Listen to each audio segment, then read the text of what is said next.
Jingka pa Tengnoupal. Amma sepera kuni manohi district level kuna masa tenahi to kinona kanom ta ning jingka pa itila kia ko hat ikile hat to den ta king jingka pa ka tilo non jingka pa na tiu ngai e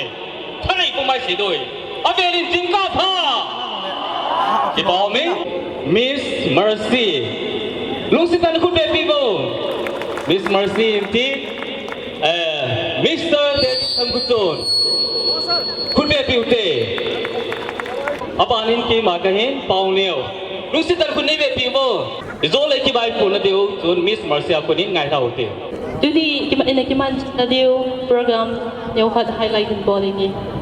compare ดิ้งตัวนี้อีตัวในพลทาบังุน Mr. Francis ปาวเนียวไปเต Mr. David Tengnoupal Miss Dainu Misau Miss Mercy Mate Today special appearance in the Navy, Mrs. M. Dina, Mrs. Worldwide International, Kaiku from Bennywood, Pauline Combe from Cookiewood.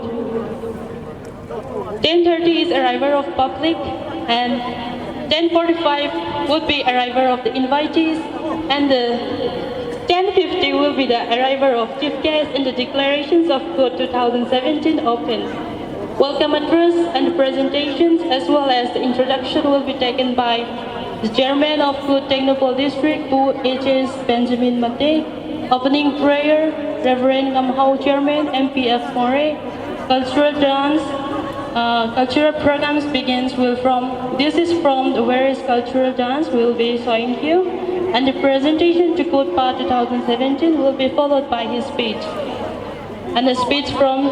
chief guest. And the first round of beauty pageants will be held this afternoon, would be in traditional round. And the special number from various artists, cultural dance again, and then speech from functional president, board of thanks, who on Kuzam Hokip, vice chairman KCT, and the closing prayer from Pastor T. Songloi Pastor KCT, Tengnoupal District.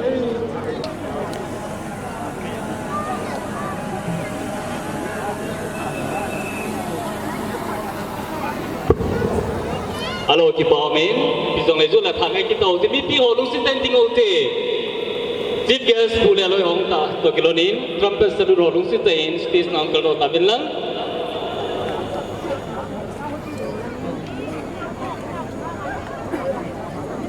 Let's welcome our chief guest, Puti Biswajit Singh, Honorable Minister, Power RDPR, Commerce and Industries, SCT, and BI in PR.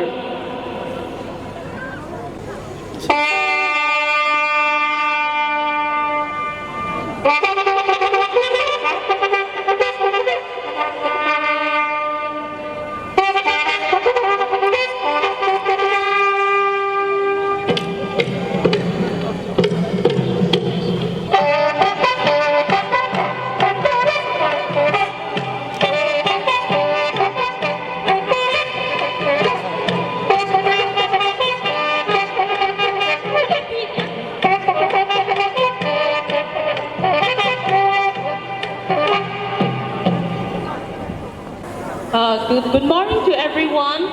and a very warm welcome to the first ever Chavangku Tengnoupal District. We're going to start our program for today.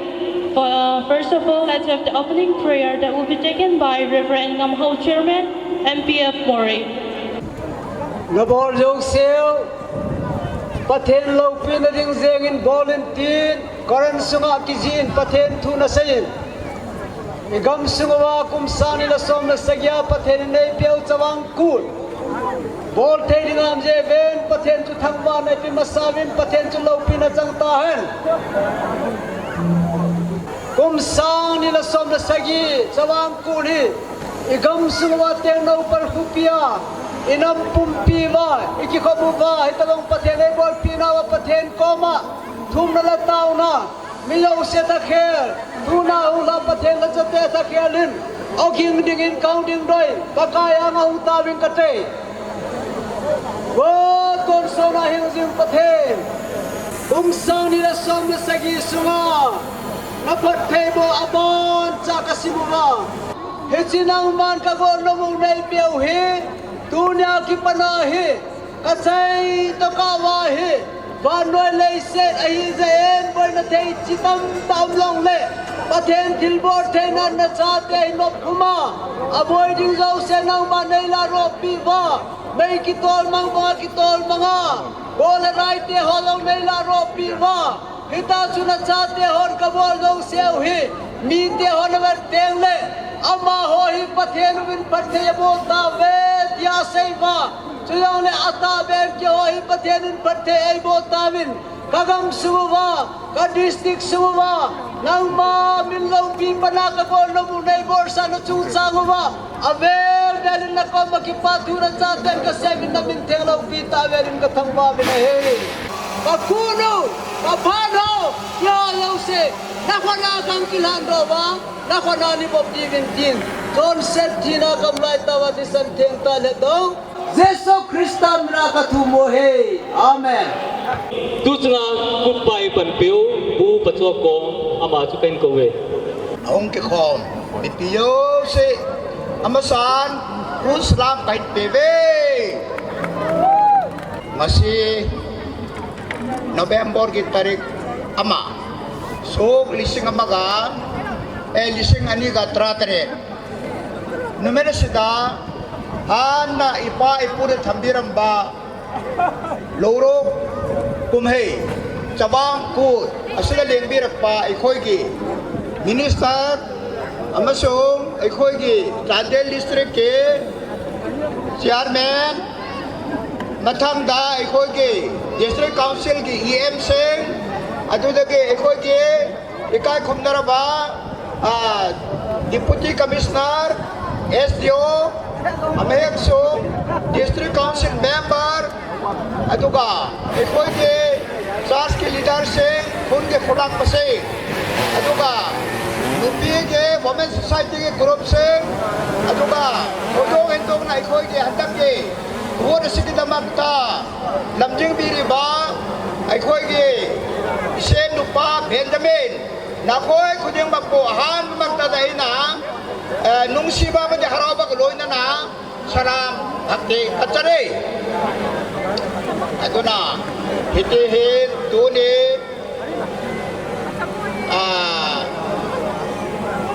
November tarik khan umjabi sang nile solde sagi hitawahin ipu ipate nei dar rapio put custom hitunin jong Tengnoupal district imu masatok kilhonin tunia ini cemunahin mimpi jauh sikit khop thayun put bol thay denga pan phata le pan hoi ta imu yeun amasan paประเทศ thangwan iki malom he ye tun pa ประเทศ thangwan apeu te ita to hin tunia uki jin ni jo hije kin lo pi ta chawang ku ti hi ipute ipate in nadal ha piu ku da hi eye son tu ni yom paten lu sen na dalin nam yo se ku ki jin me yo nama in bol power bol yo se hi um la ti on ije Tengnoupal khopia ku lo pi na ding le ku tu pi na ding a nong la ti wa ije ku tu pi ta na photo ye won no jo se tunga akipana tu kapung na he hiti chon tu ni chawang ku na hin put pa janga mu ding yong kilom lo ka hi in ama wang naw ten ai lu se ru le ai ngai lu cha lut an khatina chon tu kum sang ni le som de sagi chawang ku janga put pa lan ja lon ka ki pa ai na mo chunga ki pa na thu ka phung na he hiti chon tu ni ken man hem khat put pa hin da lin pasing om cho hi le put hi ku ki chin mi jau kiti akibol se hin put ya om nai amin bang to chempat ki khelen i bol dan อภาดองกิโตนาอินที่บางอาจนตูนี่ปูป่าเอเลนนะจงจางอาหินเกมันแถมคัดทุกข์ใส่โนเบนอีเปียไม่ตีเลยให้เจ้ากูดีแกเอาสุดปงเตแกเอาอย่างให้เจ้ากูดีจะไปกูดอันนี้กินอันนี้กิบอเด่นให้เจ้าจะไปกูดอันนี้กิบอลาจนอีปิตีไม่ตีอะไรกูดบอดันดิ้งนี่ขันนี่วานาจนเลยบักเชียร์เซฟเชียรุเลนกิจโอเมนตินฮิจโอเห็นลมไล่ลมเนียวจุเล่ลมน้ำกายตะบังให้อันเอาเบนลุยคู่ลำปีพอสูงอันนั้นสู้เทมุดฮิจตะกลอนจนนุ่งมาโบลังหัวจนไม่ใช่ละโบลนไม่ใช่ละลมมาละมาการเบนฮิจไม่ใช่จุดเพียไม่ตีเลยยิงเล็กคุณนี่เลยเห็นจานขังตุกาหิจูกิเจมาชากินเนี่ยเกี่ยวดึงเยจุนอันละมันโหเจสโหจันโมโหนุ่งมาโบลังเห็นไม่ใช่ตัวเด็ดว่าอามาตัวอินจากมาเถอะเฮียจุนตัวเนี่ยพูดกี่บอลไปพูดโลปิตามังเทโลกุมศิลบอลยังมาพลาพูดเห็นเฮียจุนตัวเนี่ยเก่งน้องปัลขบยาเห็นเก่งน้องปัลดิสตริกสุมาเจงเจ้าเสียอาเกียร์ขอจบสินยุงลาเจวาพิจิพูดพิลินซาดึงอายุงโอเฮอีปายพูดแต่ดีดาลาเปียวจุเล่ไอ้นับบอลลูที่เจ้าเสียจูอันนุ่งจุยตัวโทนพิลินซาดึงอาอินเนสิปาริลาเยจุนอิจิปานาเลียนเนอิจิปาในพงมันเฮจุเล่ตัวนี้กูน่าเห็น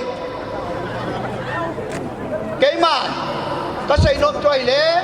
ตูไม่สังอาจนกูน่าเห็น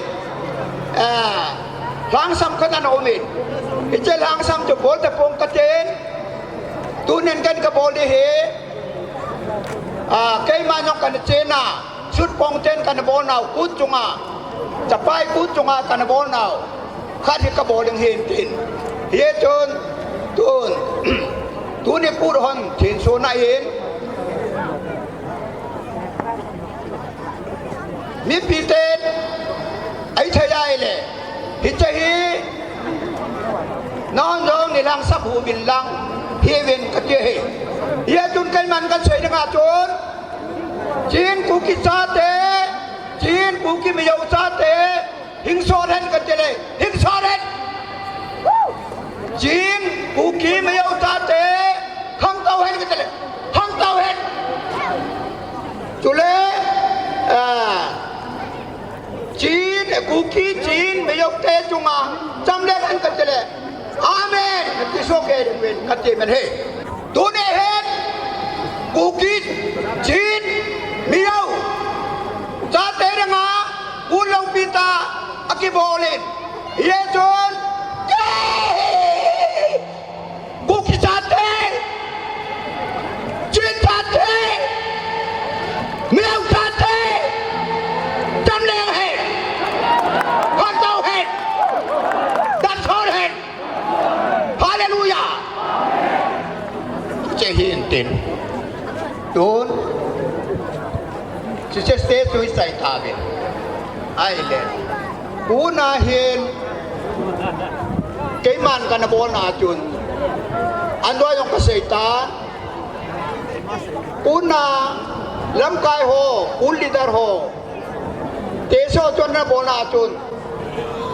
ยิงเลยตูเนี่ยกูที่บอลนาอินมุนลงมุนเห็บดึงอาจุนลมหอยหิบเยจนตัวเห็นลมลำกายโฮเกมันถิ่นเบกกับเปียโนเมนกันในโนเมนเยจนตัวนี้จะมาสังอาจุนกูยังทาเบหกสเปที่กระเป๋าหัวจนช่วยปีเลยผ่านเลยตัวนี้เห็นเชียร์แซบเชียร์อุเลียนกิตีลมลำกายอันเอาเบนกูจงอานับเป็นไทยนะฮะยิงเลยจะมุ่งยองลิบกิดหินเต็นพิจารณาดึงอาจุนเกมาบอลลุงจนตัวนี้เห็นเชียร์อุเลียนกิตีขัดจนเดียลก็ขัดกบปีเย็นเยจนตัวนี้เห็นพูดเชียร์แม่นาวเบนจามินจูฮงกันลังที่เชียร์เดียลก็มีกบปีแหลงขัดเยอะ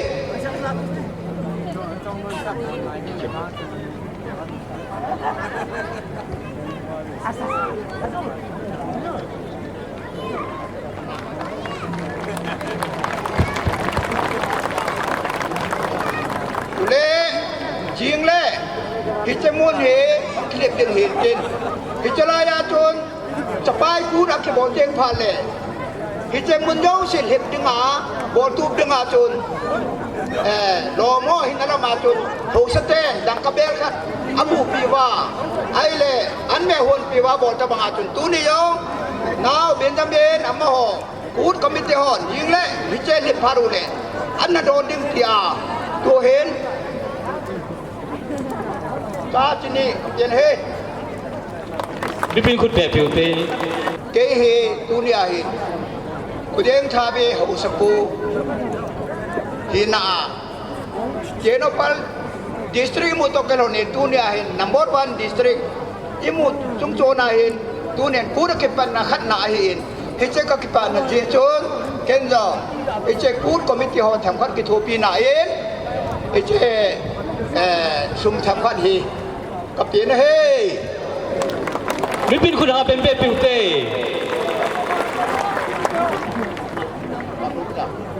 ไอ้แหล่จุดที่เห็นตีนตูเห็นเกมาตูเนี่ยกูก็หันหน้าที่สุดนะฮีเห็นเห็นตีนเซคิวเซคิลยงเล่อาบานยงเล่เกี่ยงไงเราเหมือนตีนตัวเฮลิที่จุกิตตะโลเด้งเห็นตินเลยอาจารย์นะเองแกมาตัวนี้กูดคุ้มค่านะเองจะไปก็จะเรื่องแกเห็นไปก็เต้นจะจุกแกย้อนในตานตีเฮจะช่วยเต้ไอ้เลยกูจิบา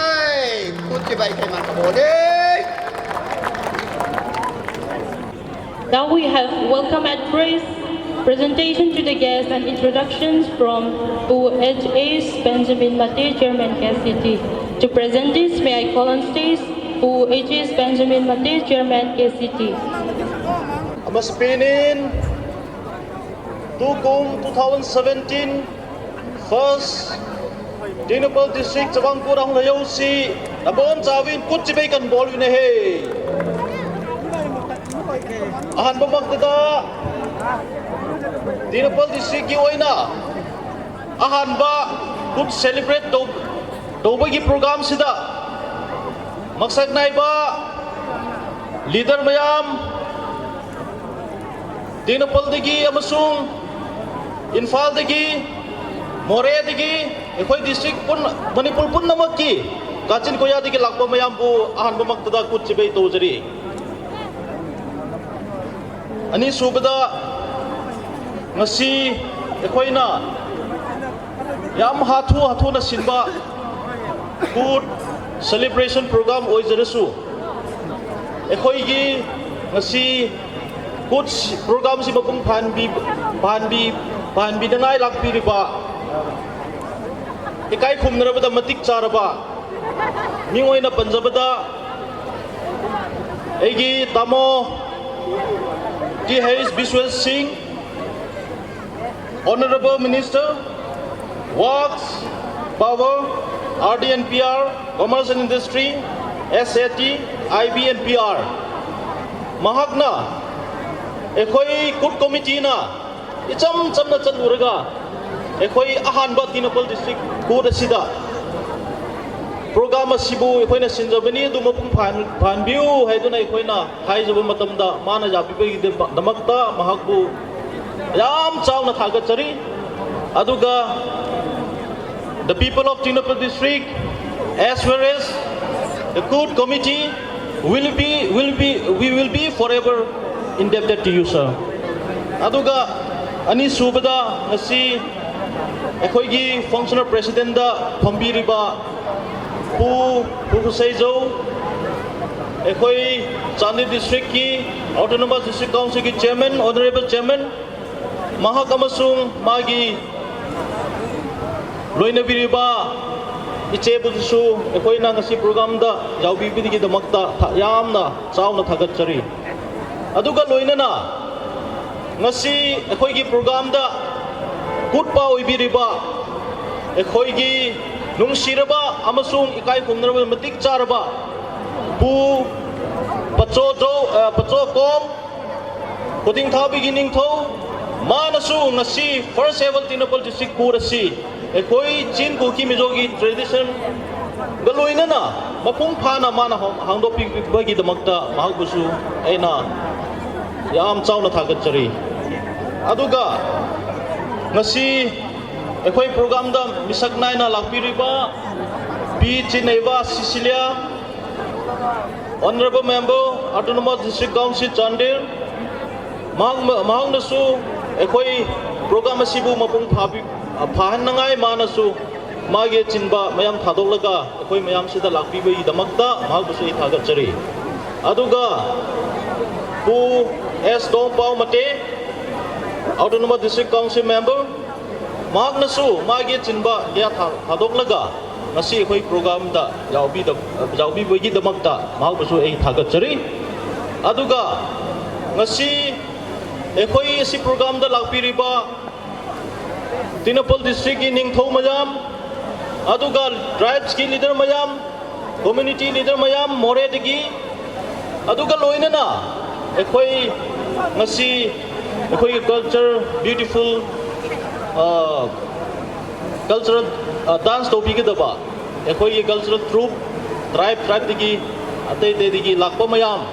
aduga imai bel hun degi umasung more degi aduga balen degi machi degi lakpa mayam sibu ehak nasu amuk henna noi mayam bo thagat chari aduga ngasi asida ekoi saknai raba mayam na lakpi bidamakta ekoi na harauba phongdok sabagi pudol pot macha isoi taujaningi yan hanbada ngasi ekoi program sida ekai khumraba chief guest oibiriba ekoi honorable minister egi yamba THB Swetbu ekoi pudol pot bibin abanta mabu kosin jari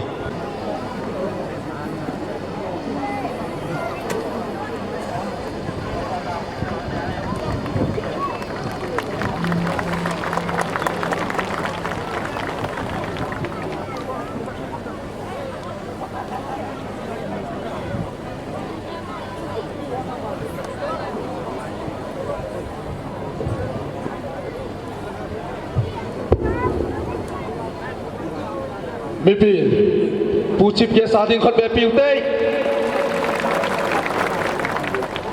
ekoi ki honorable district council ki executive member oibiriba pu jen baitesu mahaksu ekoi program asi mapung phaba idamakta manasu mage chinba mayam thadoglaga ekoi marakta lakpibi idamakta mage mathakdasu ekoi na harau taram na mabu okchabal loina na harauba phungdok chari thank you program aduda tension jare May I call upon Honorable Chairman Pulun Husaizo, ADC Deal, on the stage. Ipaom tain yo alang sungwa district sungwa ku chairman sese jo amai ain sung ha sana tam pi ho program tam ta inda la pi me esa na ma hi ho function ain function president sing lo pi le masan ama junga ipa tu sei to kanen khat be pinale utai ye jon ko hen itma hi yang le good mina hai amai presentation thamai bolo moven kon ki game we yon lu ki presentation kan pure hai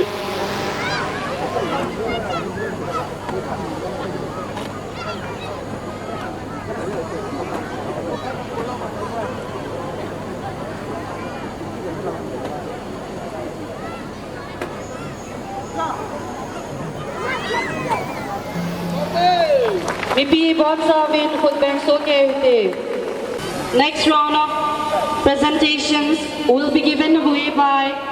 Finance Secretary P. Ating Haukip. May I call upon stage respected Deputy Commissioner Tengnoupal District Pu K.H. Raghumani Singh, Finance Secretary of the Coon Celebration Committee, Tengnoupal District,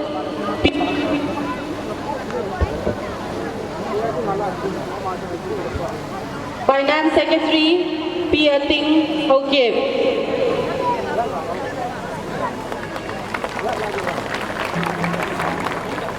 Please welcome Pu Manglun Hokip for the good team song. Con chào bên Pu Manglun là con bé biểu tế. Good Sibai. Good Sibai. Good Sibai. Chung langa kalai zon ho se good Sibai. Paumin kolmang hung kikeu em selin khal sawang ni nung so dota ilok jimlo good hung kitai nin nup zailan oi tauti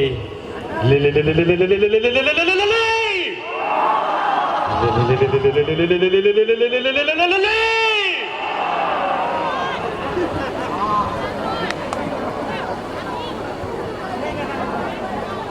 Rock di himay.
Now we shall have another round of presentations.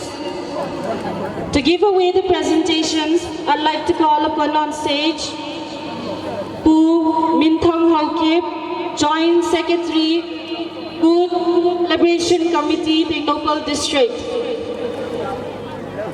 And to receive the presentation,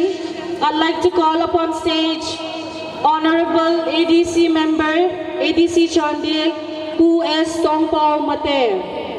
BP Hall, good first ever Tengnoupal good celebration. To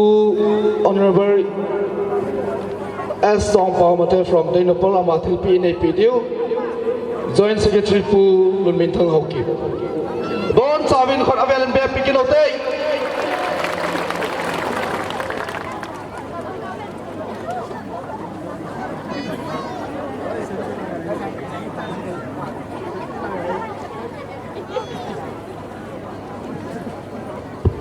So I request our respected Joint Secretary to kindly be on the stage.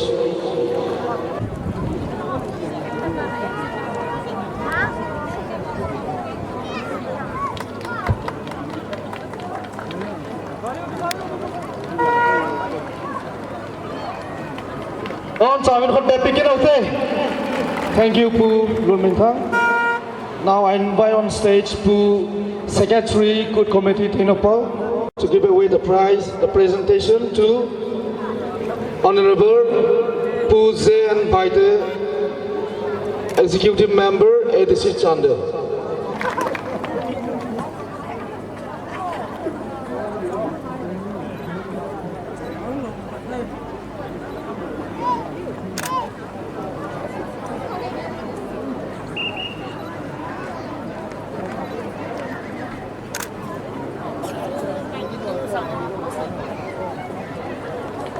Thank you, Pu Baite. And last but not the least, we'd also like to present small token to Superintendent of Police, Tengnoupal District. Our respected SP, Tengnoupal District.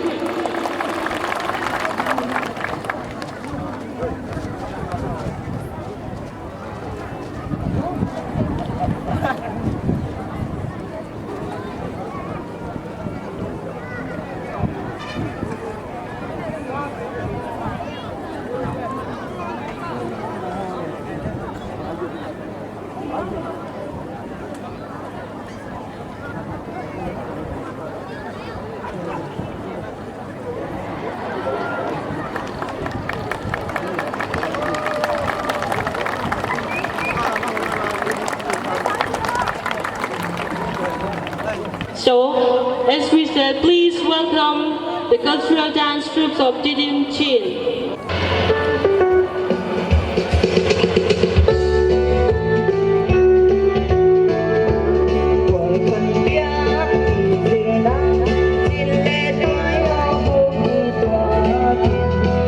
So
Wow, that was lovely.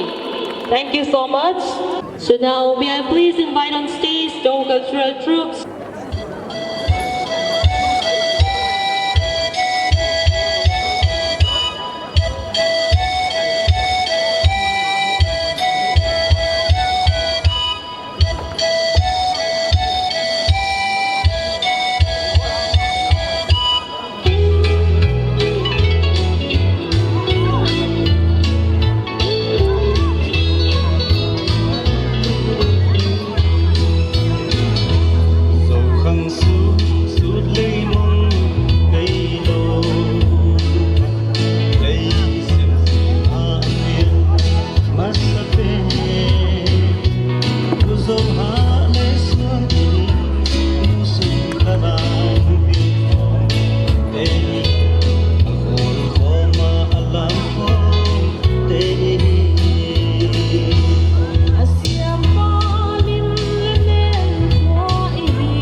Pi một số con màu tam dốc cao chút chúng ta thì nhìn con đầu tay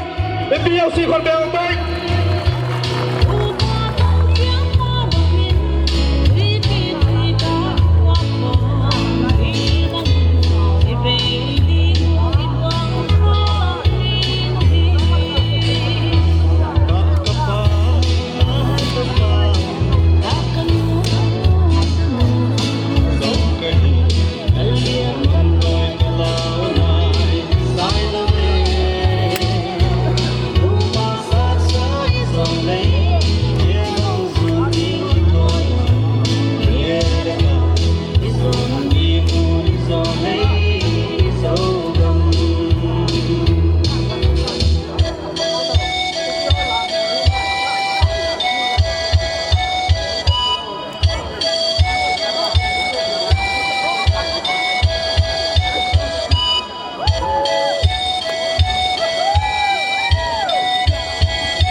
And now we're gonna have a speech from our functional president. This will be followed by a special number from artist Larparzo Mar. So may I please invite functional president, Mr. Pulu Kuseizo, Honorable Chairman, and Mr. Chandil the stage. Ki khomzo se amasa pen and kutchibai ngasi Tengnoupal district level chawangput ahanba numit sida chief guest oina lensin piri ba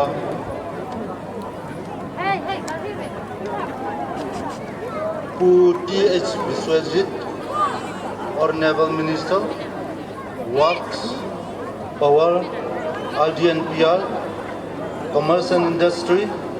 Shared and Alden PR. Mahak na ngasi ekoi Tengnoupal district inauna na sanggari ba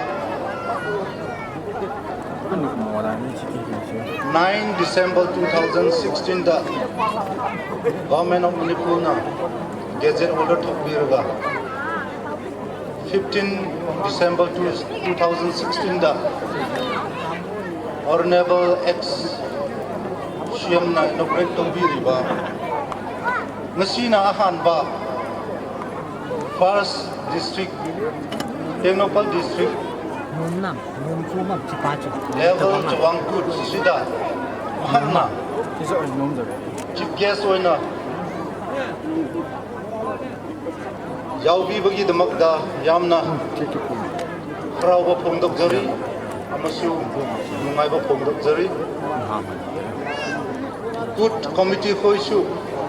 ekhoi gi chief guest bo khanba hayna appreciate tok jari khaibadi yamna dynamic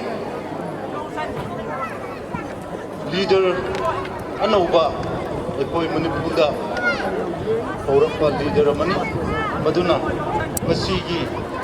mahakki portfolio miyam sisu yang baganda yamna chawthok janai oiba amasung thagat daba yadaba portfolio miyam ni haibasi miyam amang da suhan mamakda phongdok janin mane loina ngasi good power in a lensin be the babu the chokon chief of s for them habi amasung chief host who is Ragumani Singh IAS Deputy Commissioner Tengnoupal District aduga host who is Tangbulen Mate chief of Tengnoupal Gusu ikai from na bukjari loina VIP oina lensin bi riba Ujian baite or level executive Tong Pang Mate or level member Edition Chande Masum P. Sisla Bokip or level member Edition Chande Isu Kai Umna Ujari loina ngasi tilla iba dingthau mayam civil organization mayam media and prints amasung artists cultural troupe laiba marum mapang government officials wai pum namak basu kai pum na bawo jeri loi namak basu utchibai bizere